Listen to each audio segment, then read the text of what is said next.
Sophocles' Antigone is a classic Greek tragedy that explores the intense conflict between personal morality and the laws of the state.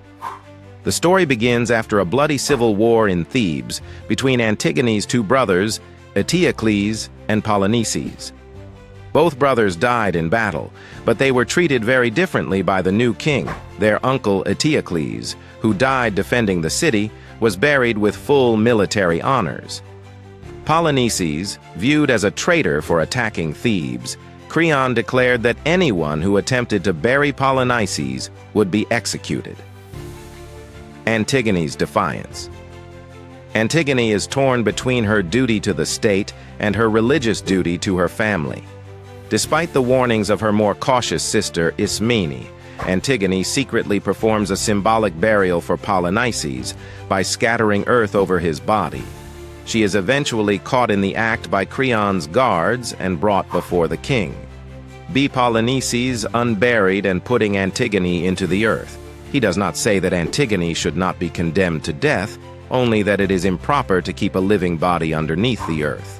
Tiresias also prophesies that all of Greece will despise Creon, and that the sacrificial offerings of Thebes will not be accepted by the gods. The leader of the chorus, terrified, asks Creon to take Tiresias's advice to free Antigone and bury Polynices. Creon assents, leaving with a retinue of men.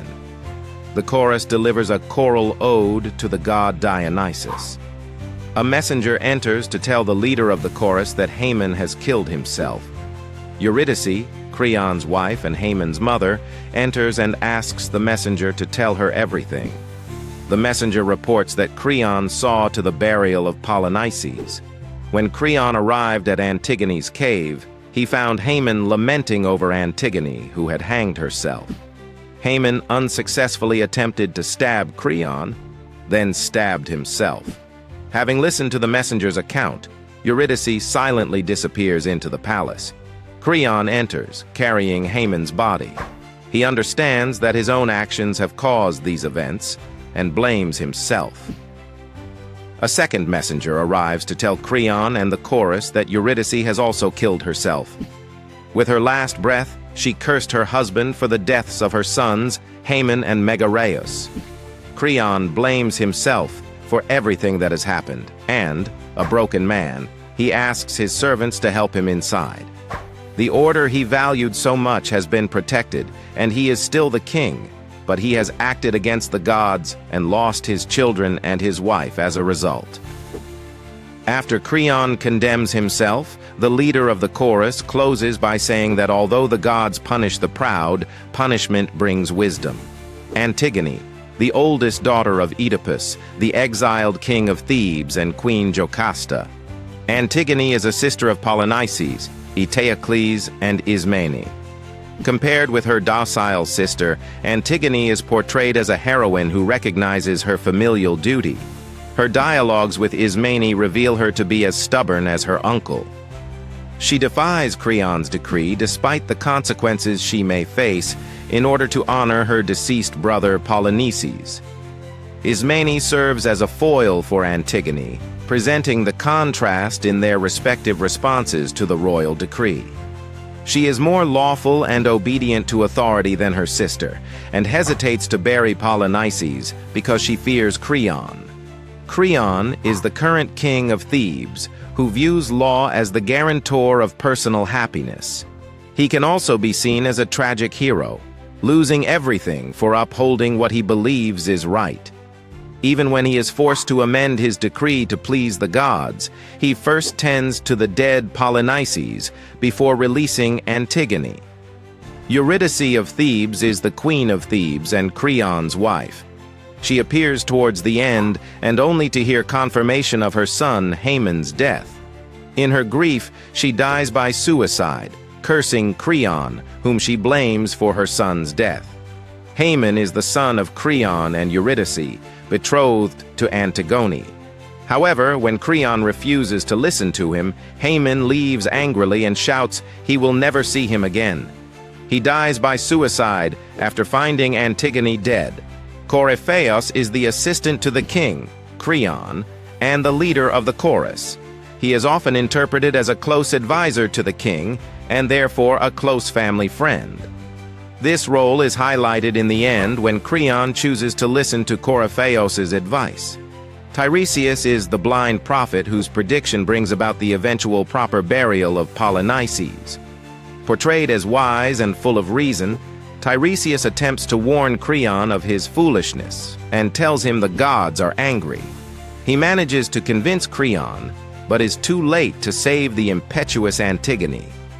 The chorus, a group of elderly Theban men, is at first deferential to the king. Their purpose is to comment on the action in the play and add to the suspense and emotions, as well as connecting the story to myths. As the play progresses, they counsel Creon to be more moderate. Their pleading persuades Creon to spare Ismene. They also advise Creon to take Tiresias' advice. Antigone was written at a time of national fervor. In 4410 BCE, Sophocles was appointed as one of the 10 strategoi to lead a military expedition against Samos. Catherine Rosenfield notes that it is striking that a prominent play in a time of such imperialism contains little political propaganda, no impassioned apostrophe, and, with the exception of the epiclerate, the right of the daughter to continue her dead father's lineage, and arguments against anarchy, makes no contemporary allusion or passing reference to Athens.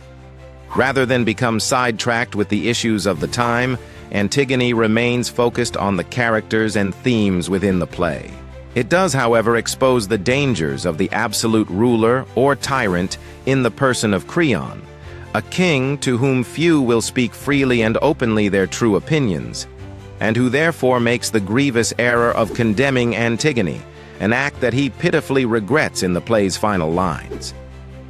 Athenians, proud of their democratic tradition, would have identified his error in the many lines of dialogue which emphasize that the people of Thebes believe he is wrong, but have no voice to tell him so. Athenians would identify the folly of tyranny. Antigone was written at a time of national fervor.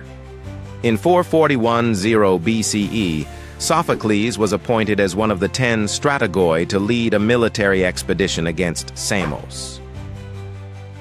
Catherine Rosenfield notes that it is striking that a prominent play in a time of such imperialism contains little political propaganda, no impassioned apostrophe, and, with the exception of the epiclerate, the right of the daughter to continue her dead father's lineage, and arguments against anarchy, makes no contemporary allusion or passing reference to Athens. Rather than become sidetracked with the issues of the time, Antigone remains focused on the characters and themes within the play.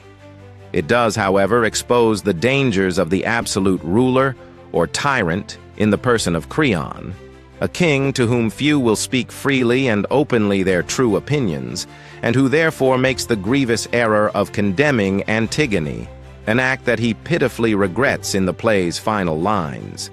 Athenians, proud of their democratic tradition, would have identified his error in the many lines of dialogue which emphasize that the people of Thebes believe he is wrong, but have no voice to tell him so. Athenians would identify the folly of tyranny. The chorus in Antigone contrasts with the chorus in Aeschylus's 7 Against Thebes, the play of which Antigone is a continuation. In a scene modern scholars believe to have been written after Aeschylus's death in order to make it consonant with Sophocles' play, the chorus in 7 Against Thebes is largely supportive of Antigone's decision to bury her brother. Here, the chorus is composed of old men who are largely unwilling to see civil disobedience in a positive light. The chorus also represents a typical difference in Sophocles' plays from those of both Aeschylus and Euripides. A chorus of Aeschylus's almost always continues or intensifies the moral nature of the play, while one of Euripides's frequently strays far from the main moral theme. The chorus in Antigone lies somewhere in between. It remains within the general moral in the immediate scene, but allows itself to be carried away from the occasion or the initial reason for speaking.